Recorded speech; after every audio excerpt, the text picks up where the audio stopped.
Diante de todas as perdas que José do Egito teve, talvez uma das grandes perdas, quando ele era ainda adolescente, foi ele ter sido vendido pelos seus irmãos e ter sido levada a notícia ao seu pai, Jacó, ou Israel, de que José estava morto.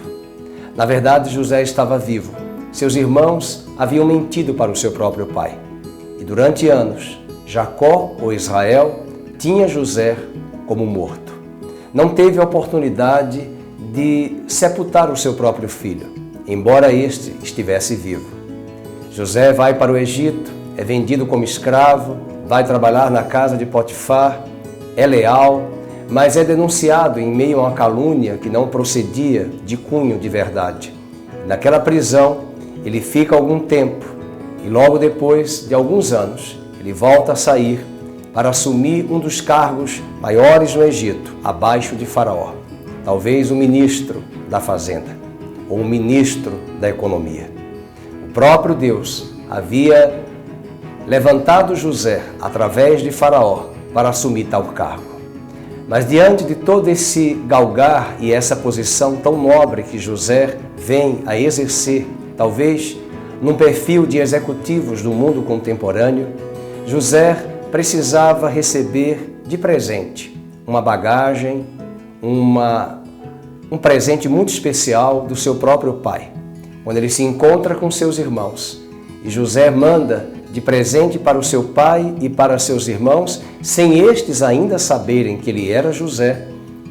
Seu pai manda que seus filhos entreguem a José do Egito um grande presente. E naquele presente, conforme Gênesis 43, verso 11, Jacó diz: levai presente a esse homem um pouco de bálsamo e um pouco de mel. Gênesis 43, verso 11. Um pouco de bálsamo e um pouco de mel. Talvez José precisasse sim, com certeza, eu tiraria o talvez, desse bálsamo. O bálsamo naquela época tinha uma função de remédio, uma função curadora, uma função de reabilitar o organismo.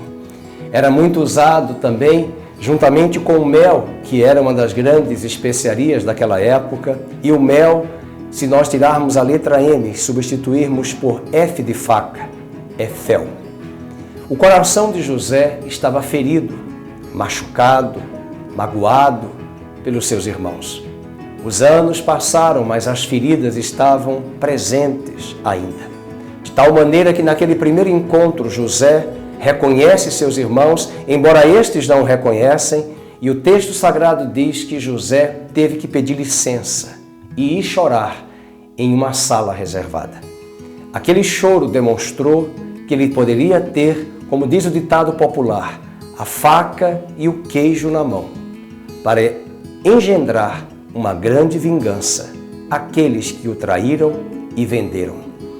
Mas o texto sagrado diz que Jacó, ao receber presentes de José, ao receber sementes, alimentos, nutrientes que os seus irmãos enviaram ao seu pai, de retorno à terra de seu pai em Canaã, Jacó manda de presente a este homem, que a priori ele não sabia ainda que era o próprio José, seu filho.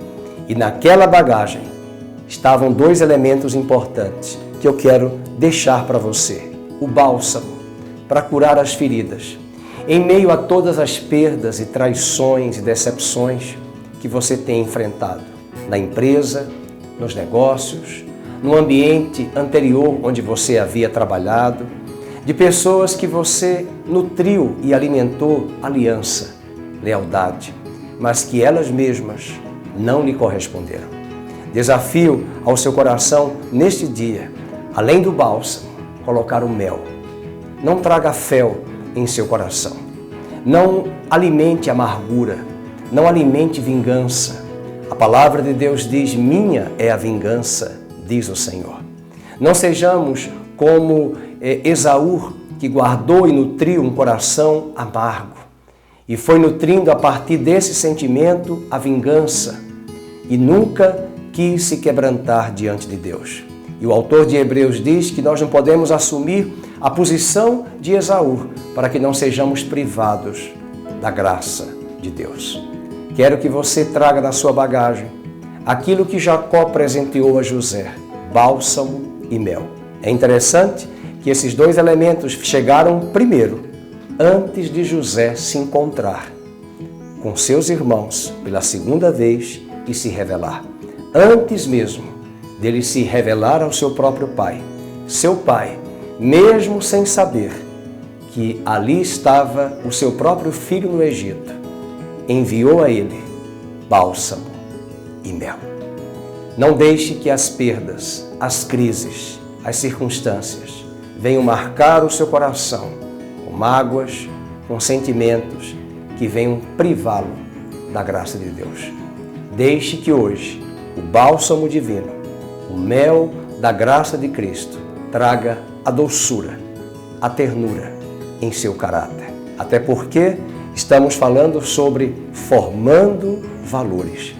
E é a partir das crises, das perdas e até da própria cura que valores de Deus são impressos em nosso homem interior, formando o caráter de Cristo, até aquele grande dia, a imagem dele ser plenamente formada em nosso homem interior. Deus abençoe. Até breve em nossa próxima reflexão, formando valores debaixo da graça de Cristo.